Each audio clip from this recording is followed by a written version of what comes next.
Hi, guys. Looks like if we've come to the end of another chapter for another celebrity. I'm talking about the controversial Jerry Springer.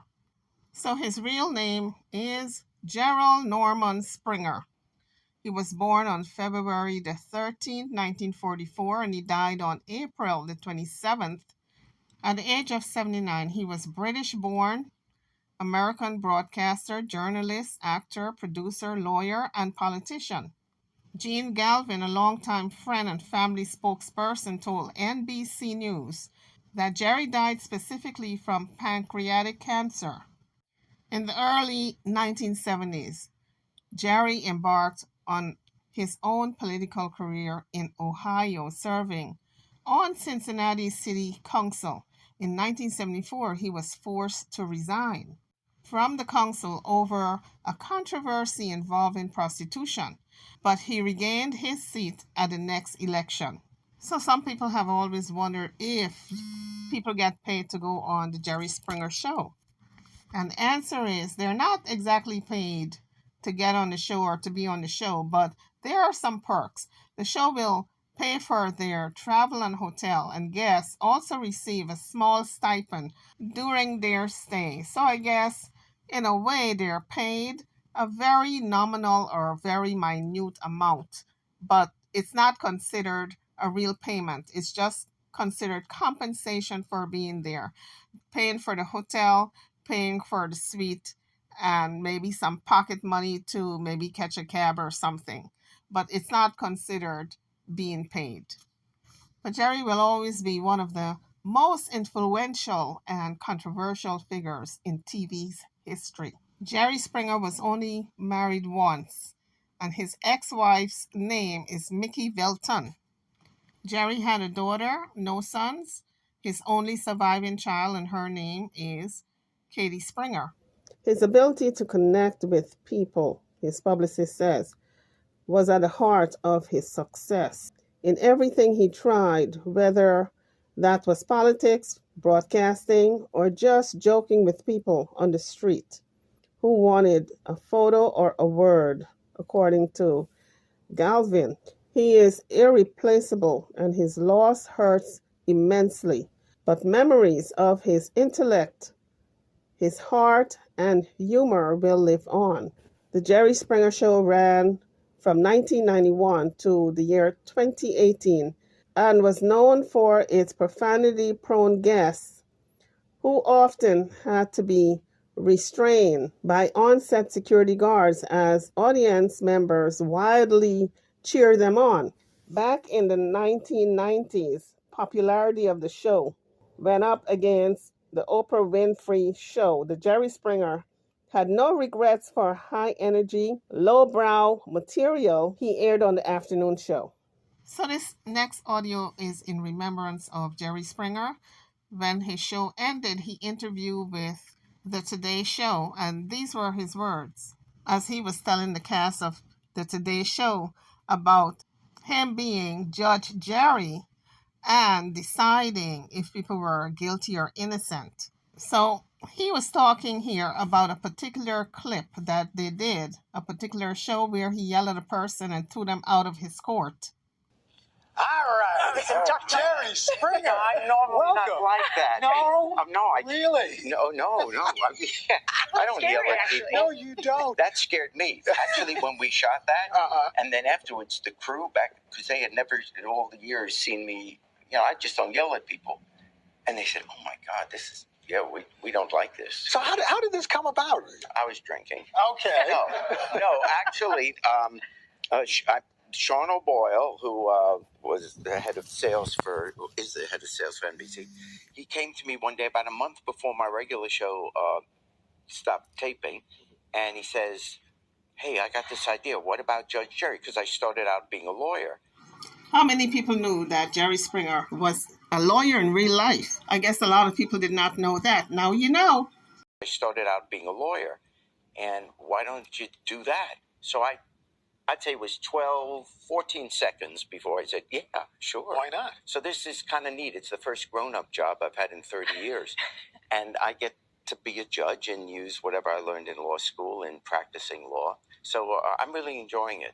I didn't realize you were a lawyer. You went to Northwestern, and Yeah. these are real cases. These are real people. So you're really, it's in your hands. They are, and frankly, I didn't know this when I first started. But these are cases that are filed in any of the 50 states. We have stringers who every morning they get up and look at what cases have been filed in their region that the day before. If it's interesting, they call the plaintiff, they call the defendant. Would you like to have your case adjudicated on national television with me as the judge? If they say yes, we fly them to Connecticut. So when they file these cases, they don't know they're going to be on television. They didn't even know I have a judge show. So it's not like, oh, let's do this. This is real, and the consequences are real. Whatever decision I make, that stands. They can't then go to a court of common pleas and get an appeal. So I have to be serious about whatever decisions I make. You know, Jerry, I have to ask you, the Jerry Springer Show was so successful. I should say it was distributed by NBC Universal. It also was controversial. And most recently, there was a wrongful death lawsuit. A guest who appeared on your show took his own life. I wonder now, as you sit here and you look back at the legacy of the Jerry Springer Show, is there anything that you would change about it? No, I think what was really the only good thing about the show, or at least the part that I thought, is that it was the first time we really saw regular people on television. When people criticize the show, if you're honest about it, they're not criticizing what they're talking about, because celebrities will do the exact same thing. Celebrities will go on the late night shows. They will talk about who they've slept with, what their life has been like, what drugs they've been using, what misbehavior they've had. And we can't buy their albums quickly enough. We can't go to their movies quickly enough. Why? Because if you're rich, if you're famous, if you're good looking, we give you a pass. The things that, how many times do people take these talk shows and they say, oh, these people are trash? No. Maybe they didn't have the same luck in the gene pool of parents. Maybe they weren't born with the same brain. They didn't get the same education. But we're all alike. We're not better than these people. We just dress better. But let me ask you this. Oftentimes it was regular people just beating each other up. I mean, sometimes regular people don't do that all the time. Well, let me tell you. You get a professor from Harvard who teaches English. He comes home one night and he finds out that his wife was sleeping with the next door neighbor. He sees that. You think he says, oh my gosh, dear, forsooth, what have I found? Please get out of the bedroom. No, he throws something, he gets angry, he probably starts cursing. I'm telling you, we're all alike. We get a moment. These people are coming on television when they choose to, purely voluntary, and they talk about what's going on in their life. News never does that. What news does the same thing about telling about people's lives, but they never ask permission.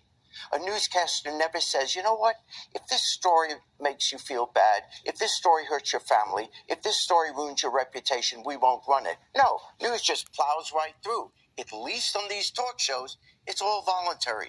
You choose to come on the show. That's the absolute truth, because if anything happens in terms of a gun shooting or anything like that, the news, people don't ask you. They just barge in and start asking questions. They don't ask you if it's okay to air your story. They just knock on the door and start asking questions, or asking the neighbors, or just filming. So there's no questions. There's no, can I video your story? He was absolutely correct on that. The show was about real life, people in real life situations, and how they dealt with their problems on television. Of course, it was not the ideal way to deal with problems. However, it was giving them a chance to air their differences and their problems on TV, and we already knew the outcome. It would be a big brawl, it would be a fight, and nothing would be ironed out. But at least it was real life people.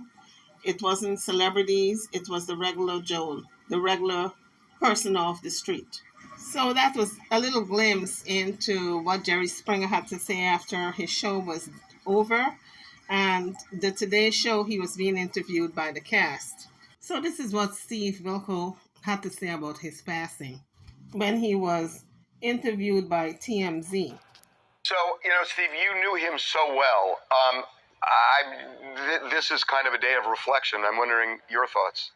Well, I just lost an incredible friend. I mean, I lost, other than my father, this man had more impact on my life than anybody, has. If it wasn't for Jerry, I wouldn't have the career I have. I met my wife on his show. Through the ups and downs, he was always in my corner, always very supportive. I saw him a month ago. We had a cigar together, and looking back, I think he was saying goodbye to me, and I didn't realize it. But he always knew how I felt about him, and I knew how he felt about me. So I don't have any regrets. Steve, when you saw him a month ago, were you aware that he was battling cancer, or was that something that he had kept private? No, he never mentioned anything. I knew something was wrong, just because the way he was being with me.